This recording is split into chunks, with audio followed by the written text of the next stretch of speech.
everybody, how are you? This is Denise. Wanted to come back in here again to give you another update this week. Earlier this week, I was wondering what I could possibly update you guys with now this time around, because by now everybody should know about these interest rates that have been climbing and are scheduled to continue climbing throughout this year. And obviously these prices have not calmed down. They are still rising, unfortunately. But as of yesterday and today, it looks like we did get some new headlines that may be a possible concern. Apparently, there have been indications of a housing bubble. Really, yes, it's kind of crazy, but let's, definitely take a step back. I'll break it down for you guys why they are suspecting that there might be a housing bubble coming into fruition, and what happens when it bursts, and so on. According to a blog post that was posted by the Dallas Federal Reserve Bank, they're saying that America's real estate market may be showing signs of a housing bubble as prices have become unhinged from fundamentals. House prices can fall out of sync with market fundamentals like supply and demand because of the belief that prices will continue to increase. If a lot of buyers share this belief in, quote, fear of missing out, otherwise known as FOMO, this will definitely continue to drive up the prices. What exactly is a housing bubble? A housing bubble is a period marked by an unusual spike in home prices, which is fueled by the high demand and low supply. These bubbles are caused by a variety of factors, which include low interest rates, rising economic prosperity, more mortgage products, and easy to access credit. Okay, so now the question is, how does this housing bubble burst? A housing bubble bursts or ends when the demand starts to decrease or stagnate.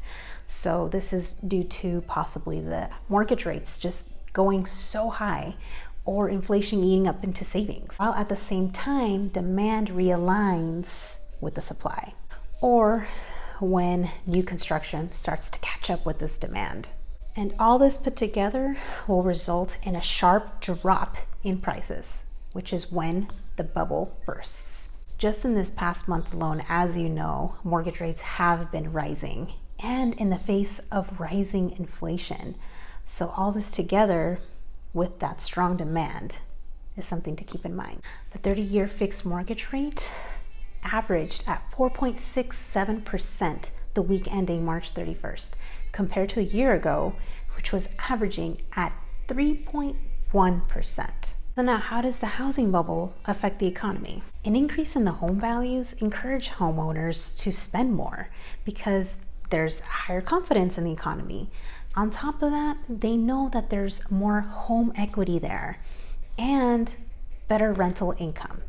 Whereas if prices were to drop, that would be the complete opposite. So now the big question, are we in a housing bubble?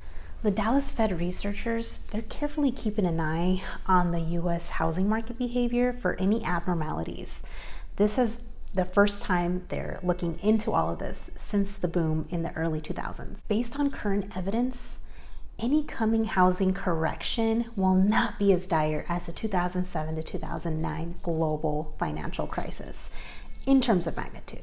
Here's the difference between what happened before in the early 2000s and now. Back in the early 2000s, lenders were giving out loans like hot pancakes because they weren't really looking at this verified income, the down payment situation. They're like, they just gave them away. They pushed these loans like crazy. But guess what? It led to this disaster, unfortunately. Fast forward to right now, loan standards are so tough, but for a reason, right?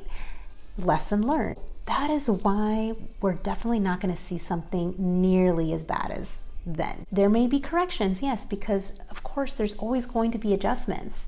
Natural, but nothing like that. Thank you so much for listening today. I hope that gives you some insight as to what's going on and puts a little ease, because I know it's hard to not panic when you hear housing bubble, what's going to happen, a crisis. Try not to pay attention too much to the mainstream news, because of course they'll take anything and just, but this is just to give you a little enlightenment of what's really going on, what we're looking at, what we're expecting. And if there's any other updates, I'll keep you posted. That's what I'm here for. Any questions you have, you can reach out to me, and I'll see you next time.